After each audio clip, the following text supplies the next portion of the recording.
माननीय अध्यक्ष जी, माननीय सांसद महोदय ने बहुत ही एक अति महत्वपूर्ण विषय उठाया है। ये विषय उठा है जिसमें कि सीसीटीवी के माध्यम से हम पैसेंजर्स को किस तरह से सेफ्टी और सिक्योरिटी की व्यवस्थाएं दे सकते हैं। माननीय सांसद जी ने जो पॉइंट उठाया है कि कैसे हम आर्टिफिशियल इंटेलिजेंस का उपयोग भी कर सकते हैं। रेलवे ने इस काम के लिए बहुत सारे प्रयास किए, बहुत सारे इनिशिएटिव्स लिए। उन इनिशिएटिव्स के बारे में मैं आपको आपके माध्यम से सदन के सामने रखना चाहूँगा। सीसीटीवी कैमरा आज की तारीख में एक बहुत ही इंटेलिजेंट यूनिट बन चुका है, जिससे कि बहुत सारी टेक्नोलॉजीज का उपयोग करके, जैसे फेस रिकॉग्निशन, जैसे एआई, एक प्रॉपर सर्वेलेंस सिस्टम, एक ऐसा सिस्टम बन सकता है जिससे कि एक एडवांस में जानकारी मिल सके, जिस जानकारी से जो भी कोई दिक्कत आनी हो, उस सिक्योरिटी से रिलेटेड कोई पॉइंट हो, उस पर तुरंत एक्शन लिया जा सके।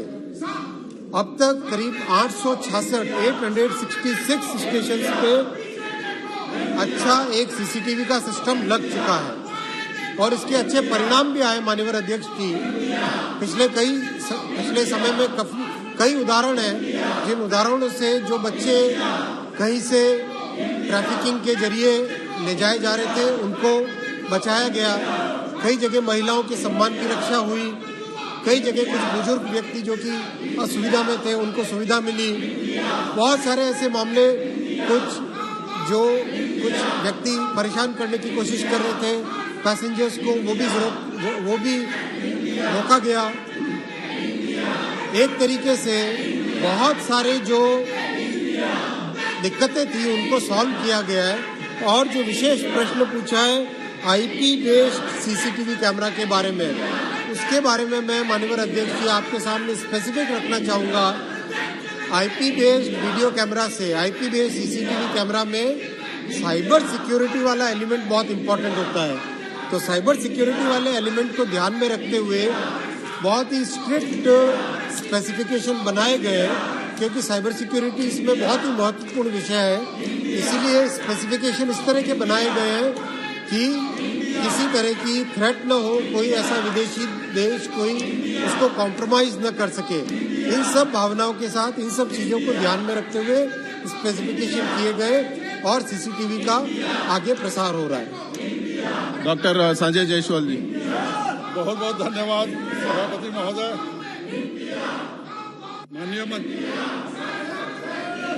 बहुत बहुत धन्यवाद सभापति महोदय। माननीय मंत्री जी ने बहुत ही अच्छे से इस सवाल का जवाब दिया है। मेरा प्रश्न माननीय मंत्री जी से है कि रक्सौल में यासीन भटकल ब्रदर्स पकड़े गए थे जो नेपाल से आ रहे थे।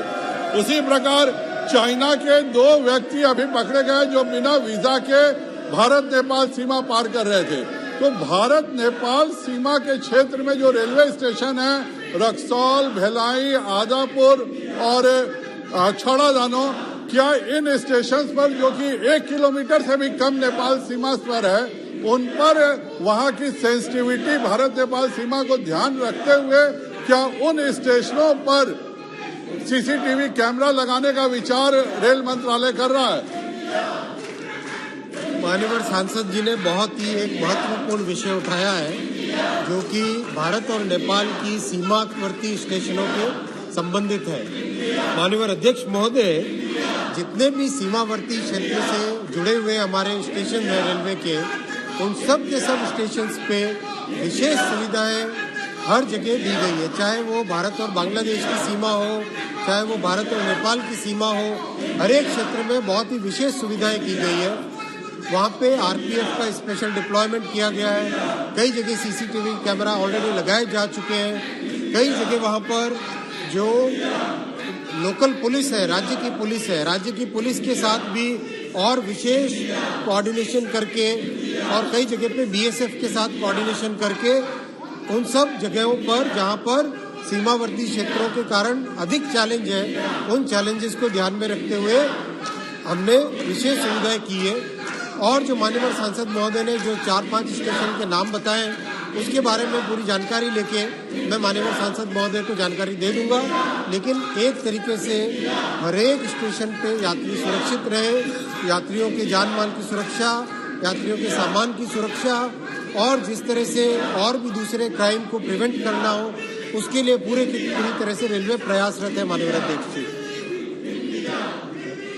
Honorable members, please take your seat. It's difficult to run the house like this.